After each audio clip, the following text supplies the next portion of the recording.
Assalamualaikum warahmatullahi wabarakatuh. Perkenalkan, saya Preti Virginia dari kelas 11 MIPA 2. Di sini saya akan mempresentasikan materi tentang gempa bumi. Sebelum masuk ke materi inti, yang pertama yaitu pengertian gempa bumi. Gempa bumi adalah goncangan bumi akibat tumbukan lempeng, patahan aktif, aktivitas gunung api, dan runtuhan batuan.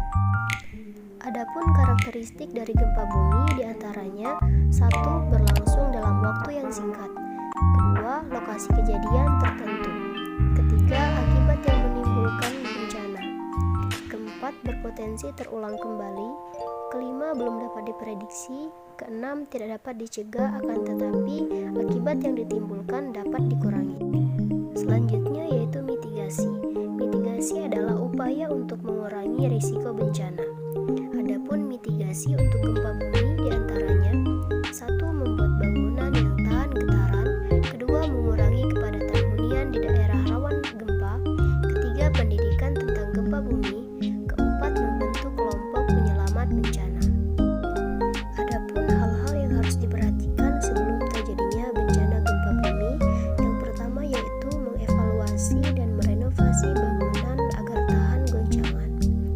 Yang kedua yaitu perhatikan lingkungan Anda tinggal, yaitu dengan cara mengetahui pintu atau tangga darurat. Yang ketiga, alat yang harus tersedia diantaranya kotak P3K, senter, radio, makanan, dan minuman. Adapun hal yang harus dilakukan pada saat terjadi gempa bumi. Yang pertama, jika berada di dalam ruangan, maka berlindung dari reruntuhan dengan bersembunyi di bawah meja. Kedua, jika berada di luar ruangan terbuka, maka hindari bangunan gedung, tiang listrik, dan pohon yang dapat mengancam keselamatan jiwa. Ketiga, jika sedang berada di pantai, maka jauhi pantai untuk menghindari bencana tsunami. Kira-kira apa ya yang harus dilakukan setelah terjadinya gempa bumi? Adapun hal-hal yang harus Anda lakukan setelah terjadinya gempa bumi, yang pertama, jika berada di dalam bangunan, maka yang harus dilakukan yaitu keluar dari bangunan dengan tertib.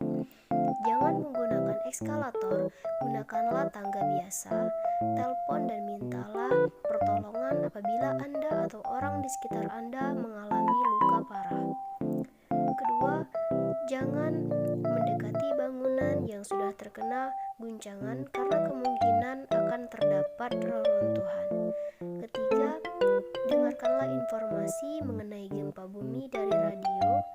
Keempat, jangan panik dan banyak doa pada Tuhan Yang Maha Esa demi keamanan dan keselamatan bersama.